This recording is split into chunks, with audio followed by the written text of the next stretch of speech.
Francisco Cândido Xavier e Valdo Vieira, Mecanismos da Mediunidade, 11º livro da coleção A Vida no Mundo Espiritual, ditado pelo Espírito André Luiz, capítulo 25, Oração. Mediunidade e religião. Misturada à magia vulgar, a mediunidade é de todos os tempos no mundo. Confundida entre os totens e manitus nas raças primitivas, alteia-se gradativamente e surge suntuosa e complexa nos templos iniciáticos dos povos antigos, ou rebaixada e desordenada entre os magos da praça pública. Ocioso seria enumerar sucessos e profecias constantes dos livros sagrados das religiões nas épocas anciãs. A cada passo nas recordações de todas elas, encontramos referências a manifestações de anjos e demônios, evocações e mensagens de seres desencarnados, visões e sonhos, encantamentos e exorcismos. Reflexo condicionado e mediunidade. Em toda parte, desde os amuletos das tribos mergulhadas em profunda ignorância, até os cânticos sublimados dos santuários religiosos dos tempos modernos, vemos o reflexo condicionado, facilitando a exteriorização de recursos da mente para o intercâmbio com o plano espiritual. Talismãs e altares, vestes e paramentos, símbolos e imagens, vasos e perfumes não passam de petrechos destinados a incentivar a produção de ondas mentais nesse ou naquele sentido, atraindo forças do mesmo tipo que as arremessadas pelo operador dessa ou daquela cerimônia mágica ou religiosa e pelas assembleias que os acompanham, visando a certos fins.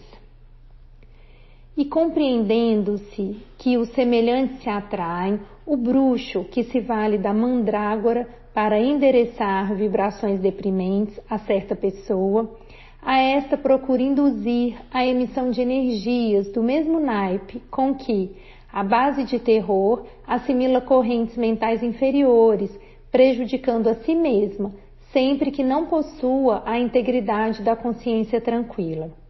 O sacerdote de classe elevada, toda vez que aproveita os elementos de sua fé para consolar um espírito desesperado, está impelindo-o à produção de raios mentais enobrecidos, com os quais forma o clima adequado à recepção do auxílio da esfera superior.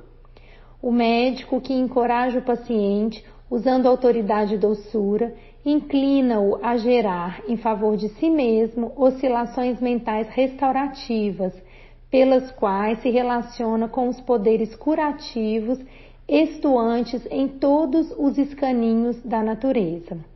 O professor, estimulando o discípulo a dominar o aprendizado dessa ou daquela expressão, impulsiona-o a condicionar os elementos do próprio espírito, ajustando-lhe a onda mental para incorporar a carga de conhecimento de que necessita.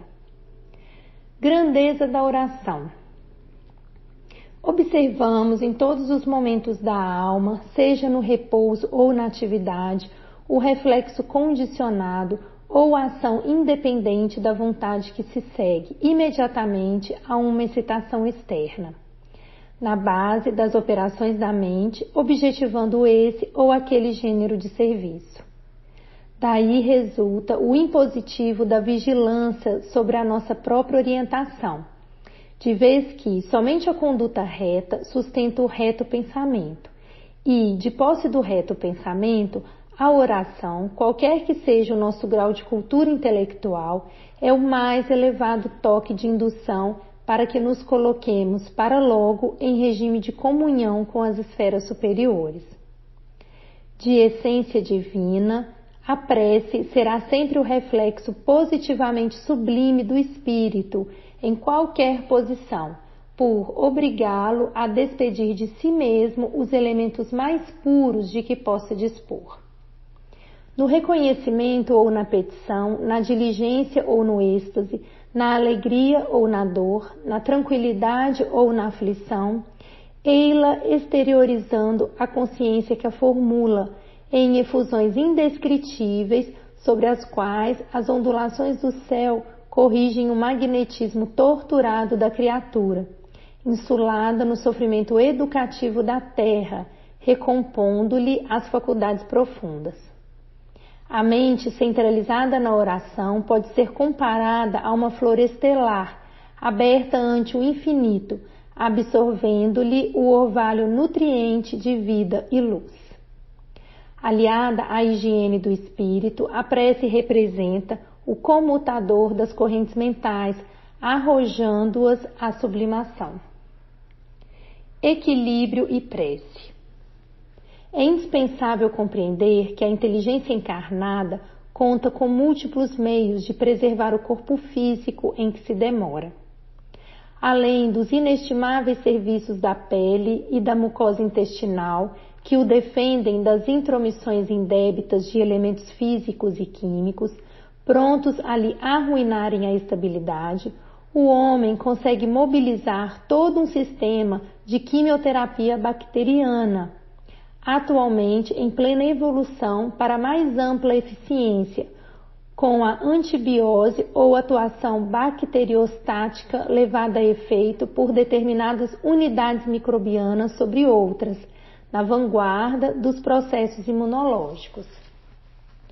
É possível, então, coibir com relativa segurança a febre tifoide, as disenterias, a tuberculose, as riquetioses, a psitacose, as infecções pulmonares e urinárias. Entretanto, não acontece o mesmo quando nos reportamos à atmosfera psicológica em que toda criatura se submerge na vida social do planeta. Visto à distância, o homem na arena carnal pode ser comparado a um viajor na selva de pensamentos heterogêneos, aprendendo por intermédio de rudes exercícios a encontrar o seu próprio caminho de libertação e de acesso. Mentalmente exposto a todas as influências psíquicas, é imperioso se eduque para governar os próprios impulsos, aperfeiçoando-se moral e intelectualmente para que se lhe aprimore as projeções. No que tange à saúde e manutenção do corpo e no que se refere à aquisição de conhecimentos, utiliza a consulta a médicos e nutricionistas, professores e orientadores diversos. É natural dessa forma se valha da prece para angariar a inspiração de que precisa, a fim de afinizar-se com as diretrizes superiores.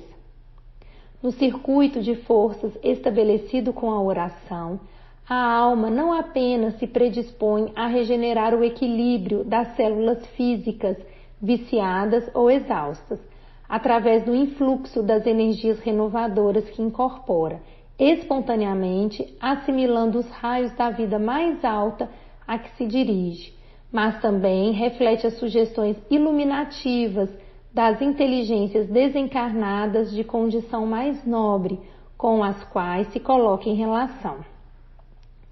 Prece e renovação.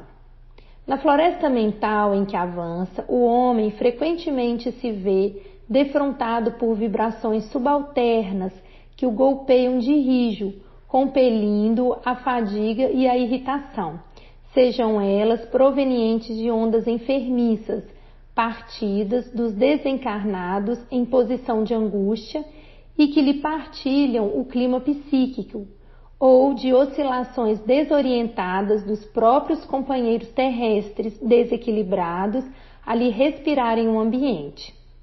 Todavia, tão logo se envolva nas vibrações balsâmicas da prece, ergue-se-lhe o pensamento aos planos sublimados, de onde recolhe as ideias transformadoras dos espíritos benevolentes e amigos, convertidos em vanguardeiros de seus passos na evolução.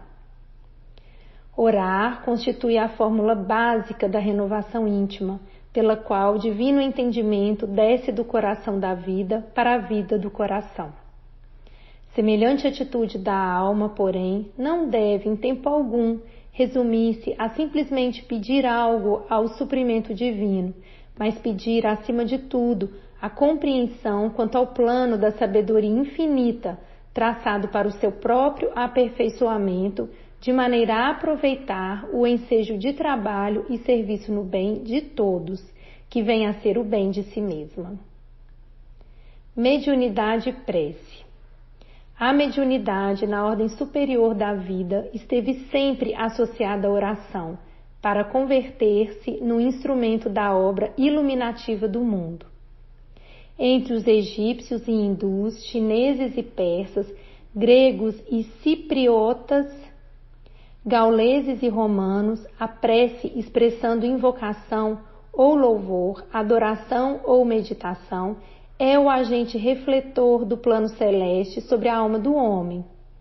Orando, Moisés recolhe no Sinai os mandamentos que alicerçam a justiça de todos os tempos, e igualmente em prece, seja nas margens do Genezaré ou em pleno Tabor, respirando o silêncio de Getsêmani ou nos braços da cruz, o Cristo revela na oração o reflexo condicionado de natureza divina, suscetível de facultar a sintonia entre a criatura e o Criador.